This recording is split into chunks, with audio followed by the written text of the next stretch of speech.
Welcome to Stifel's Sightlines podcast, focusing each week on a topic or two important to investors. Well, greetings and welcome to the Sightlines podcast. This is Michael O'Keefe, Stifel's Chief Investment Officer. Hey, we're in the first half of July, so we've gotten through mid-year here in 2025. And I want to take the opportunity to talk a little bit about our outlook for the second half of the year.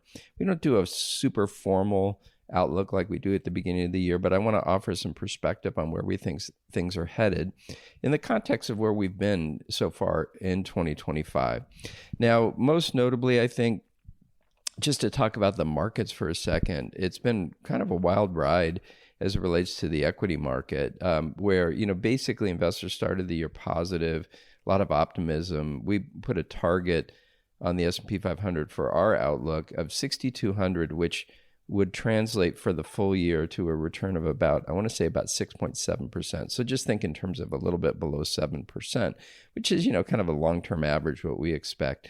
And that was a fairly subdued forecast compared to most others in the industry.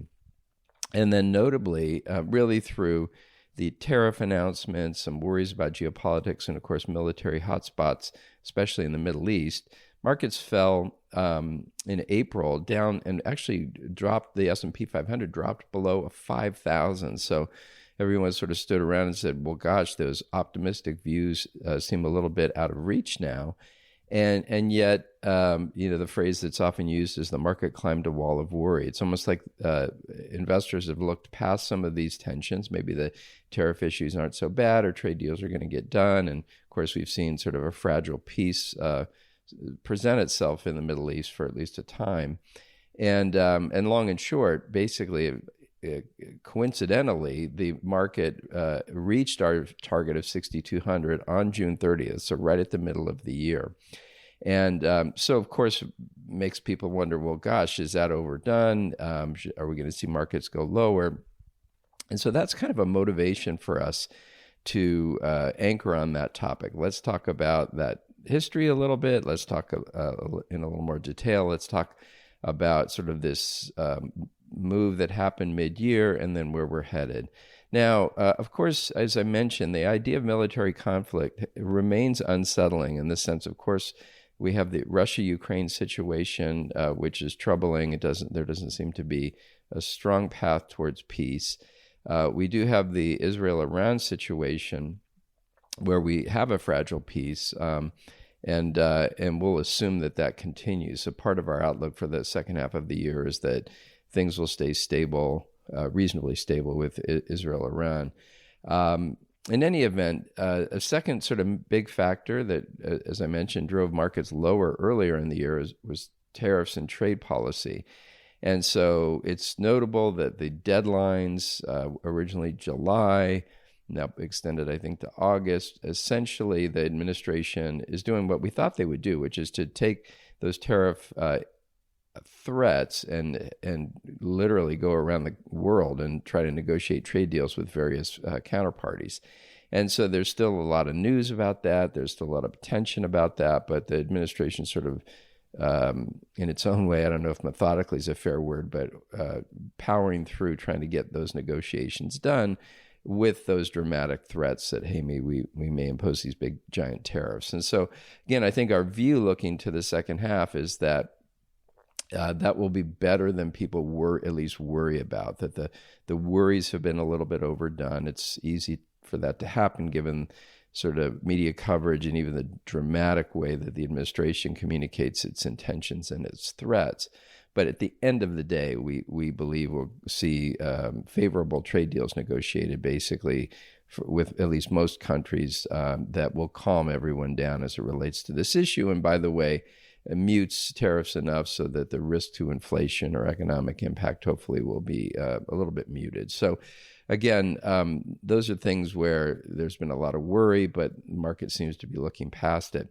Now, another big event was the quote unquote one big beautiful bill that is now enacted into law. And so, at the end of the day, it's all of us are required to review those. Our teams have been doing that. But at a high level, basically, you can kind of think of two categories of impact. One are tailwinds, sort of stimulative things, and then the other are headwinds, which by their nature tend to be a little bit longer term. The tailwinds at the end of the day are really around taxes and sort of exemptions, is money back in the pockets of individuals. So lower tax rates or the extension and the permanency now of the 2017 tax rates. For a relatively narrow set of folks, or a decent number of folks, but the SALT deductions were increased to 40,000. But for those that earn above $500,000, it reduces back down to 10 at some point. And then we see larger inheritance exemptions. All of those are sort of positives. They're stimulative in the sense that it's more money in people's pockets, and that can translate to higher economic growth, which of course the administration's kind of counting on.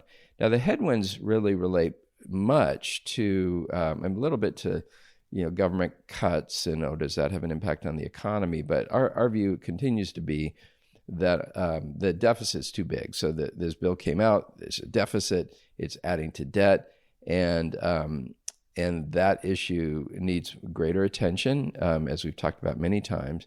And so those headwinds are sort of medium to long term, that requires some attention. And the fact that this bill was passed and signed with still really chunky deficit is troubling. We want to see that number go down, basically. But all said, second half of the year, we see things positive. So we're modestly optimistic for growth this year. We started the year with a view that the range would be somewhere between 1.5% and 2.5% for GDP growth in the U.S. And second half view is simply that it's probably going to land towards the lower end of that. And by the way, consensus right now is 1.5%. We've seen improved inflation, especially over the last 4 months through May. We're going to see June numbers soon.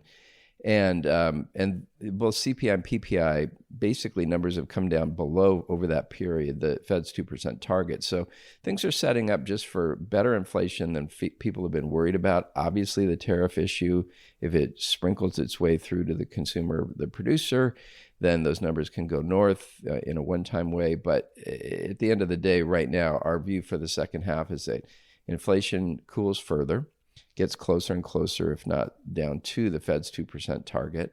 That frees the Fed up, especially if we see slightly softer labor, to cut rates. So our view on the Fed is that the Fed will cut rates a couple quarter points in the second half of the year, probably in September and beyond. And again, that's probably, I think, baked into the Fed funds futures and probably in line with consensus. And so, the Fed is not ever going to verbally commit in advance. They keep talking about watching and waiting, but the data has so far been pretty good.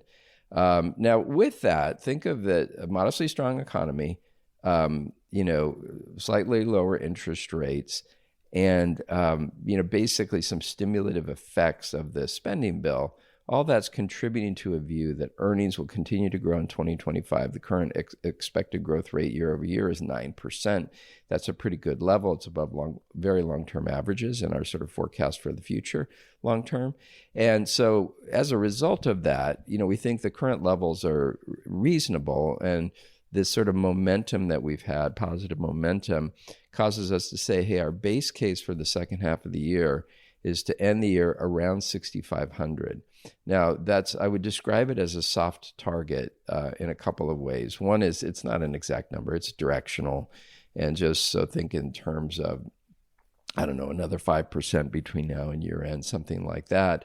But the other thing I would say is that the tails, especially the negative tail risk, is greater than maybe where we started the year. And that really relates to these issues we've talked about. People getting spooked or the administration going a little rogue on trade relative to where we think they're headed. It could relate, of course, to any kind of event. I don't know that I'd call them unforeseen, but if we saw a resurgence of the military conflict between Israel and Iran, or Iran acting in some other bad way, we could see these sort of undefinable events potentially trigger a couple things. One would be just this general sense of worry, the idea that animal spirits will weaken. That could slow down the economy. It could certainly impact the markets, and that often will lead to a market move down, right? A correction or a bear market. And so that's sort of the balance, these stimulative effects, better inflation, things seeming relatively calm, allowing that momentum to continue. That's sort of our base case, but with a recognition that there are a lot of potential forces to create some volatility and some downside risk in the market. So anyway, that's what we wanted to cover in this episode this week. So thanks so much for listening, and we'll catch you next week. Thanks again for listening to Stifel's Sightlines. Be sure to subscribe wherever you're listening to automatically receive each week's podcast in your feed.